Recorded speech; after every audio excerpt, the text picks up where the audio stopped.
Welcome, dear viewers, to a world where darkness and mysticism meet in the creepiest forms. Here, in this abandoned corner of the internet, we will delve into the darkest corners of the human imagination. Prepare for awe-inspiring horror, as each of our stories is imbued with sinister secrets that lurk in the darkness of the night. Scary stories that remain beyond your imagination are waiting for you on our channel. Don't forget to turn on the lights, get comfortable, and hold on tight, because now we are going into the world of nightmares. Are you ready for it? Then welcome to our scary story. In the bleak winter of the year 2862, Marines, hailing from the mighty empire, dared to tread upon the untamed lands of the Han Federation. These were territories not found in the glossy pages of any geography book. The land, a remote corner of an already desolate world, bore witness to a fierce skirmish that saw hundreds of souls leaving their mortal coil. The empires, stubborn in their arrogance, barely whispered of the event. The bureaucratic channels saw it conveniently filed away as nothing more than a border incident. But deep down, I knew better. It wasn't a mere squabble. It was an orchestrated dance of death, one that yielded a bounty worth every drop of blood spilled. The shadowy heroes of this dance were the Sea Force from the 3rd Group, a clandestine sector of the Marine Special Forces, adept at wetland operations. As the dark veil of night lingered, we embarked on the destroyer named T.N.S. Rosencolas. With the morning's first light, our powerboats met the chilling embrace of the open waters. The comforting silhouette of our destroyer faded as we ventured east, its gargantuan magnetic guns promising protection, a sentinel watching from afar. Salty mists clung to our blue uniforms as we sped towards destiny. Recent satellite probes had discovered an enigma on this planet. Hidden amongst the towering ice mountains lay a town. It wasn't just the industrialized monotony that the modern world was accustomed to. The heart of this town held vast facilities, secrets cloaked by fortified walls. Cryptic messages snared by Navy intelligence spoke in hushed tones of unsettling shipments. The world's peacekeepers whispered in dimly lit rooms, suspecting this town housed labs dedicated to the sinister arts of chemical warfare. The world's unwritten codes deemed even the mere act of developing such weapons as hostile. So when the Premier General called the strike without the fanfare of a formal war announcement, I felt no surprise, only dread. The media's barking dogs could howl all they wanted. I just wished our intel had been correct. Had it been just a weapons factory, our task would have been straightforward. In the numbing cold, we pulled our boats ashore. We knew backup was on its way, a brigade with its roaring motors and the promise of aerial firepower. The Empire was leaving nothing to chance. Under my command, the 8 of us moved in synchrony, 2 groups moving in a dance of war. A surprise encounter with the enemy barely broke our stride. The echoing gunshots, the synchronized movement, and then the chilling realization. The enemy's uniforms were tainted, but not with blood. Radiation. The ever-logical specialist Hal Brooks quickly reasoned. This land's rich in radioactive minerals. It's probably just residual radiation from mining. His voice did little to quell the rapid ticking of my Geiger counter. I found myself contemplating whether we were in the midst of a nuclear hellscape. Brooks, the resident expert, added, "Decades ago, Weissland Corporation found an abundance of thorium here. That's the treasure everyone's after." I was in no mood for a debate, especially not with someone flaunting a certification in chemical, biological, radiological, and nuclear operations. With the cold gnawing at our bones, we journeyed on, surrounded by an eerie silence. The very ground beneath our boots seemed to hold secrets, muffling our steps. The landscape was disconcerting, like a vivid dream pulled straight from a twisted mind. And as we approached our objective, I saw them. Colossal structures, silent sentinels harboring dark truths. Dawn was chased away by the roars of incoming fighter bombers. The symphony of war began in earnest. As the Marines engaged in their fiery ballet on the streets, we readied ourselves for our clandestine mission, determined to unearth the shadows that this town held. Moving deeper into the archaeological site, the descending pathway began to wind, displaying ancient reliefs on both sides. They depicted a species resembling the humanoid form, but with subtle differences. The beings were taller, with longer limbs, and their heads crowned with feathery tufts. These reliefs seemed to narrate a story, one of exploration, discovery, and eventual exile or self-seclusion. As we ventured further, the temperature seemed to drop significantly with each step, emphasizing the unnatural aura of the place. I turned to Brooks and asked, "Do you think the temperature is naturally this cold, or could there be some sort of technology at play?" He replied, brushing a frosted hand over one of the walls. "It's hard to say, Staff Sergeant. These structures are incredibly old, yet the cold seems almost purposeful. Maybe it's a preservation method. Whatever the case, we should be cautious." The winding path soon opened to a vast cavern.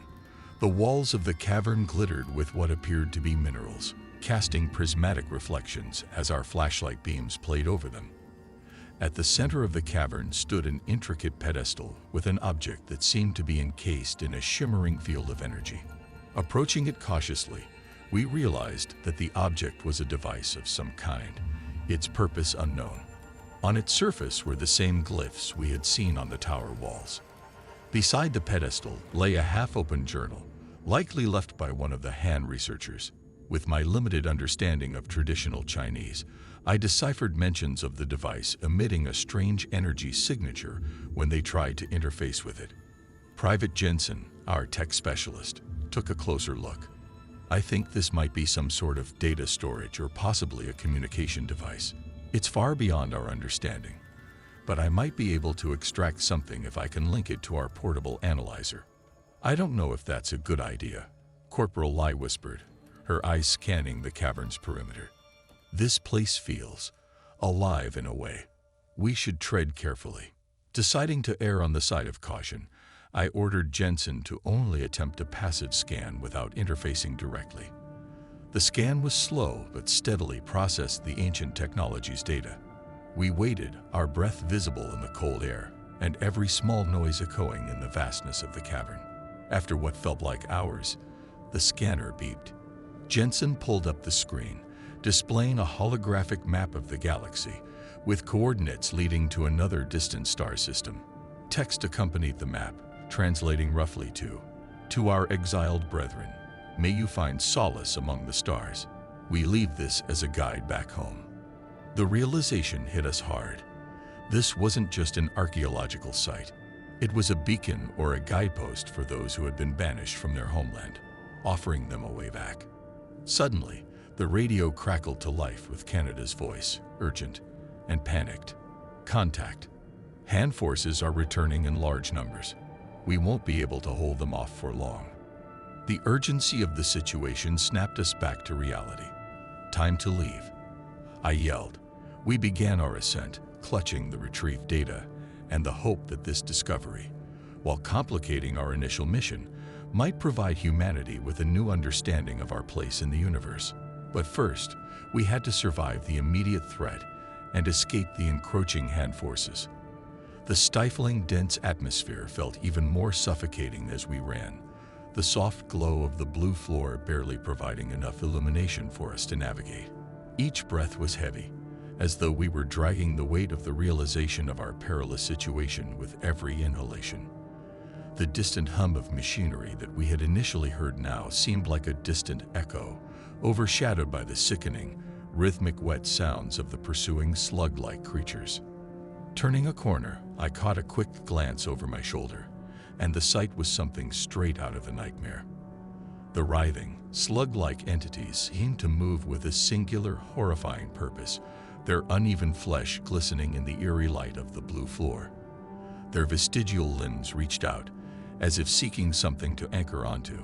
The empty, dark sockets on their partially exposed skulls seemed to be filled with an insatiable hunger. It was an image that would be forever etched in my mind. "Keep moving. Don't stop." Brooks yelled over the deafening shrieks of the creatures. The sheer number of them made the situation even more dire. It felt like every turn we took, Every corridor we entered, they were there, spilling over each other, their sheer numbers seemingly endless. Suddenly, I remembered the chem-light sticks that the researchers had used to mark their path. Pulling one from my belt, I cracked it, causing it to glow brightly. Throwing it behind us, I hoped the sudden brightness would momentarily confuse or deter the creatures. For a brief moment, the creatures hesitated, the light creating a brief barrier between us and them. "We need a plan. We can't keep running blindly," shouted Miller, one of my team members, as we continued our frantic dash. "I know," I replied, my mind racing. "If we can find a choke point, a narrow passageway or room, we might be able to bottleneck them, buy ourselves some time." As we continued our sprint, the labyrinthine structure seemed to mock us with its countless twists and turns. I could feel the weight of the situation pressing down on us. Every corner we turned, every room we sprinted through, felt like a gamble. Would it lead to safety or a dead end? Would we find a way out or become trapped with those horrifying entities? The radiation count on my Geiger counter continued its ominous tick, each reading higher than the last. I was acutely aware that even if we escaped these creatures, the radiation exposure might still prove lethal. "We need to get back to the surface," warned the others. I panted, trying to muster as much authority and calm as I could, even though internally I was gripped by fear. Suddenly, up ahead, I spotted a familiar sight. The glowing blue energy field with the square hole leading to the rope ladder. It was our way out. With renewed vigor, we raced towards it, the creatures hot on our heels. As we neared the opening, I could see the rope ladder swaying slightly, a beacon of hope in this sea of darkness. "Go, go, go," I yelled, urging my team to climb as quickly as possible. The creatures were closing in, their enraged shrieks echoing through the cavernous space. As we ascended, I could feel their presence just below us, their grotesque forms writhing and contorting, eager to ensnare us in their grasp. It was a race against time, one we couldn't afford to lose. We reached the ladder and started frantically climbing back up, weighed down by about 40 pounds of body armor, rifles, and ammunition. Given the hefty gear and the perilous situation, the climb was anything but effortless. The very creatures we had tried to escape were right on our heels, breathing down our necks. Once the last Marine managed to pull himself to the top, we commenced the task of hoisting the ladder back up, attempting to sever their only known means of pursuit. However, these creatures, surprisingly agile in their movements, gripped onto it before we could completely retract it. They started descending it by contorting their gelatinous bodies around the rungs in an eerily precise manner. Our two riflemen pulled with all their might, while Brooks and I let out a hail of bullets down upon them. Even as the bullets rained, our combined firepower seemed insufficient to halt their relentless advance. In desperation, I reached into my gear, pulled out a fragmentation grenade, yanked the pin, and let it tumble down the gaping hole. The ensuing explosion sent a huge plume of stone dust and debris upwards through the opening, temporarily blinding us. As the dust settled, the once taut ladder was now slack, its bottom end coated in the same putrid, necrotic substance that covered the creatures. We knew we had to secure our position, and quickly. "We need to find something to barricade this entrance with," I urged, scanning the area for anything that might serve the purpose. "But after that, then what?" Brooks shot back, his voice echoing the anxiety and uncertainty we all felt. "I'm thinking maybe I'll call it into command, see if we could request some heavy artillery, perhaps even get the Navy to napalm this entire site," I speculated, trying to devise a plan on the fly. Brooks retorted skeptically, "And what are you going to tell them?" "That we found some radiation-loving mutant slug creatures underground. You think they'll even believe such a far-fetched tale?" "Enough," I exclaimed. "Help me with this panel." I gestured towards a piece of steel shielding, hoping we could use it to temporarily barricade our position. But as we began to lift it, a startling discovery awaited us. A young woman with jet black hair, clad in a lab coat, was hiding behind it, taking refuge in a small, concealed crawl space. She appeared equally surprised, her eyes widening in shock as they met ours. In a split-second assessment, I noticed the distinctive bulge in her lab coat pocket, the unmistakable outline of a concealed firearm. "You're not hand military," she remarked, eyeing our uniforms with suspicion. "Who are you?" "That's not the priority right now," I responded tersely. "Do you know what lies beneath that platform?" She nodded slowly. "Yes, I do. And I suspect I understand it far better than any of you." Ignoring the hint of arrogance in her voice, I gestured for her to continue. She introduced herself as Dr. Sholin Tom, a PhD materials chemist working for the Army Research Group. She began detailing the history and nature of these creatures, drawing connections between them and the angelic carvings we had encountered in the tombs below. She explained how the angelic beings and these slug-like creatures were essentially the same species, with the latter being a deviant group that had over time developed an insatiable craving for radionuclides, treating them akin to drugs. This addiction, coupled with their unique ability to sense gamma radiation, explained their relentless pursuit of us. As Dr. Tom went on, a horrifying realization dawned upon Brooks. "Our long-range radios," he uttered, pointing towards his backpack. "They use nuclear thermoelectric batteries powered by the heat of plutonium decay. That's what they're after." Dr. Tom nodded grimly. "And it's not just your radios. These creatures, if let loose, will hunt down every source of radiation they can find, from nuclear reactors that power vast sections of human space to the very starships we travel in." Understanding the magnitude of the potential catastrophe we were facing, a resolution formed in my mind. "We have one chance to contain this," I declared. "Dr. Tom, we need to know what to do." She proposed a daring plan to repair the malfunctioning cryostasis machinery that had kept these creatures dormant for millennia. By overloading it with electricity, we could potentially deprive the tombs of air, suffocating everything within. But it required venturing back down, confronting those abominations, and manually connecting the town's electric grid to the machinery. Realizing the high stakes, Brooks nodded in agreement. "All right then, we venture down, fight our way to the machinery, and electrify the entire chamber. But we'll need high-voltage cables and a ton of ammunition." Before we could finalize our plan, I received a transmission from Corporal Kaneda. It was time to rally our forces, arm ourselves to the teeth, and face the lurking horrors below.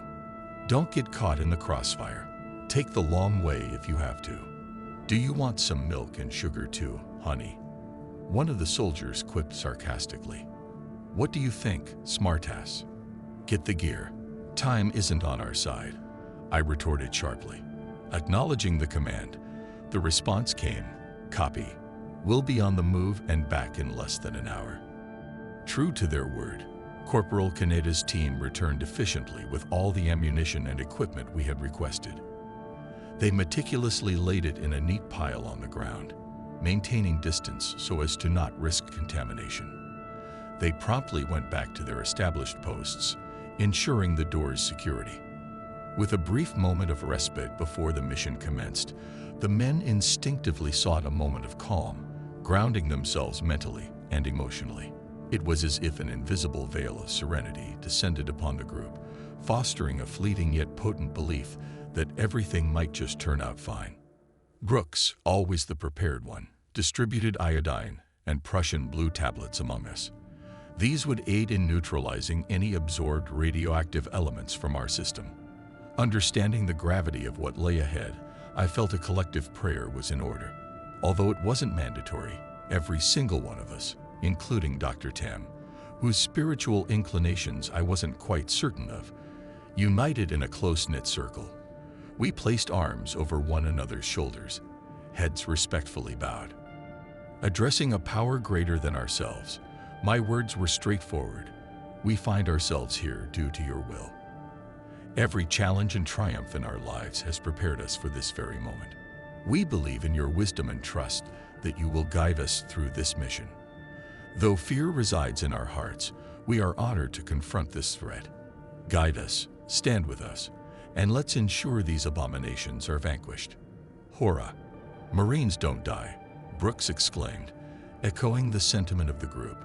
They simply regroup in hell. Over the radio, Corporal Canada chimed in, offering his encouragement. Best of luck down there. Make every shot count. My father dedicated his life to managing a wasteland electric plant, Brooks revealed, a note of pride in his voice. For generations, my family has been ensuring that the lights never go out. Today, that legacy is my responsibility. With a sense of purpose renewing our determination, we reloaded our weapons and cautiously made our way back to the ominous tower. As we stepped onto the blue energy field, a chilling realization hit us. The vast majority of those creatures were still in cryostasis. The horde that had been unleashed earlier was merely a fraction. If awakened entirely, their numbers could potentially dwarf the human population spread across the solar system. Upon reaching the breach in the force field, we noticed the long rope ladder, discarded and unused. It was evident that the radioactive creatures had desperately piled onto one another, trying to climb upwards. My Geiger counter didn't delay in alerting me to the escalating radiation levels. Their tenacity was undeniable, if not commendable. Time is crucial, I emphasized, hurling a grenade towards the accumulating mass of creatures. The radiation will intensify. We need to act swiftly. The explosion cleared the immediate threat, creating a passage for us. We swiftly descended, keeping a vigilant eye on our radiation monitors. Dr. Tam, clutching a makeshift map, guided us through the labyrinthine corridors, with our formation designed to shield her from the creatures. Utilizing the Marine maneuver warfare doctrine, we strategically advanced, sometimes dividing our forces to encircle and neutralize threats. In these underground catacombs, my firearm's fully automatic setting became an unexpected asset, aiding us in handling the relentless onslaught of these creatures. Each corner we turned, every room we entered, seemed a replica of the previous, making Dr. Tam's guidance invaluable. Our progression was evident as the ambient temperature dropped, resulting in visible breaths and condensation on our weapons. Dr. Tam, all the while, diligently unspooled the electric cables, preparing for the final phase of our mission. But as we journeyed deeper, the creatures became increasingly aggressive and numerous. Our gas masks became both a blessing and a curse. They shielded us from the repugnant stench, but made breathing laborious during our frantic run. Finally, Dr. Tam signaled our proximity to our destination. However, what awaited us inside the machinery room was the stuff of nightmares. A grotesque amalgamation of researchers and creatures had fused into a singular pulsating mass, enveloping the machinery. Struggling to comprehend the horror before us, I stammered, "Why? Why has this happened?" "They're draining the facility's power. They want access to the nuclear core," Dr. Tam said weakly, her voice barely above a whisper. Beside the monstrosity, etched symbols offered a chilling insight. Interpreting the glyphs, Dr. Tam translated, "Our God, the ideal and pursuit of pleasure." Her voice was laden with disgust and revulsion, mirroring the collective sentiment of our group. It was completely beyond me why those aliens, who once belonged to an angelic race with an appreciation for beauty that was very much in line with ours, would take such a drastic turn. Why would they begin to worship this grotesque, decaying monstrosity? Such a tragic waste, I mused. The overwhelming sense of disgust initially gave way to a burning anger, only to be replaced by an immense sadness. I felt the weight of despair, thinking about those lost souls, blindly hurtling towards self-destruction, elevating the worst among them to an exalted position of an idol. Suddenly, my radio sputtered to life. Corporal Kaneda's voice, fraught with the unmistakable noise of gunfire in the background, broke the heavy silence. "Sergeant, the Hand's army is back with a vengeance. You need to return, and fast." The distinctive sound of his light machine gun unleashed in rapid bursts mingled with the incoming bullets, forming a cacophony of battle. Taking a deep breath to steady myself, I turned to my team. We need to shut down these air intakes. If we damage the piping, the ventilation system will trigger a sealing mechanism for repairs. That ought to suffocate these creatures. As Brooks and Dr. Tam set about connecting the power cables, I reached for my last grenade, intending to blow the piping. As I approached the main reactor creature, a multitude of voices emanated from it. Wait. Your civilization's days are numbered. We will devour it just as we've done with countless others. The eerie chorus of absorbed researchers spoke in unison, their words a chilling reminder of our stakes. Trying to keep my focus, I shot back, "You're wrong." But before I could act, a massive appendage lunged at me, knocking both me and the grenade aside. I grappled with the creature, using my rifle as an improvised weapon, each of us trying to gain the upper hand. As the beast gained ground, knocking my rifle away, I drew my bayonet, preparing to go hand to hand with this monstrous entity. My team, hearing the commotion, rushed to my aid, unleashing a hail of bullets on the creature. Seizing the distraction, I scrambled to retrieve the grenade, pulling its pin and hurling it at the piping. An explosion ensued, and as the dust settled, we could hear the system sealing off. The creature let out an agonized scream, sensing its impending doom. Brooks, connecting the cables, shouted triumphantly, "From my God to yours, let there be light." The room was immediately bathed in blinding arcs of electricity.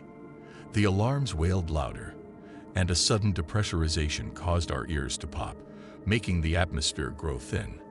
We knew we had to evacuate, and fast. Navigating the twisted catacombs with our ammunition running dangerously low, we were driven by a singular goal: to rendezvous with Canada and provide support. Emerging from the underground, the thinner atmosphere was immediately palpable, but there was no time to recover. The distant sound of gunfire was our beacon. Upon nearing the entrance, I caught sight of Canada and his team, their positions fortified with makeshift barricades. Joining forces, we intensified the gunfire, creating an impenetrable wall of bullets. In the midst of the firefight, Dr. Tam's actions took me by surprise. She stood firmly by our side, taking aim at her fellow countrymen. As the battle waned, a temporary lull enveloped us, punctuated only by the distant sounds of battle. We waited, guns at the ready, for the next wave.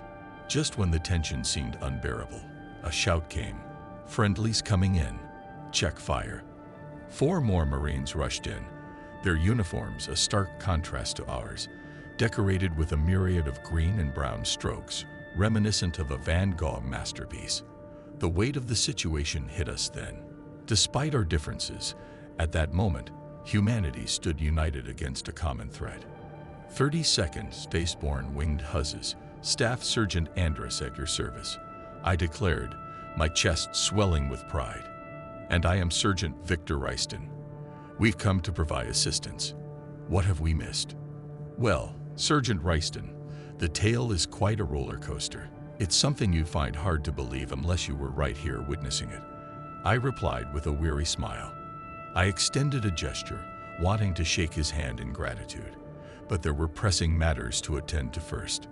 With anxiety mounting, I turned to Dr. Tam. "Are you absolutely certain this method will work?" I questioned, pouring bucketfuls of water over myself. She nodded with determination. "Yes, we've carried out extensive tests on this kind of sterilization in the labs. It'll be extremely uncomfortable, but I promise you'll make it through." With a heavy sigh, I prepped myself. "All right, let's get this over with," connecting the electrodes to my wet helmet and boots. With a firm flick of her wrist, Dr. Tam activated the switch, and a staggering 12,000 volts surged throughout my body. The sensation was excruciating, with every muscle contracting violently. I felt as if my skin was being swarmed by a multitude of fire ants, each delivering a burning sting. I tried to focus on the purpose, on ridding my body of any traces of those repugnant slug creatures. It felt like an eternity, but those agonizing 5 seconds finally came to an end. We emerged from it knowing that the immediate threat was eradicated. The containment structure's entrance was flooded with the golden hues of the afternoon sun. More Marines poured in, each taking in the scene with a mix of astonishment and pride. As the adrenaline waned, I felt a pang of melancholy, wondering if anything would ever match the exhilaration of this mission and the profound difference we'd made. The doctor and I found a moment of respite, perching on an ammo crate. We observed the parade of armored vehicles pass by, bearing scars from the fierce battle they'd just partaken in. Large caliber guns, stained with residues from prolonged usage, indicated the intensity of the earlier skirmish. Breaking our silent contemplation, Dr. Tam spoke, her voice trembling slightly. "I want to defect." Taken aback, I replied, "But I don't even know your homeland. What makes you so certain?" She sighed deeply. "Things in my country have never been straightforward. You have a way with words, Staff Sergeant Andrus. You convinced me." A small smile played on her lips. "Would you take me to your home?" I paused, taking in the enormity of her request.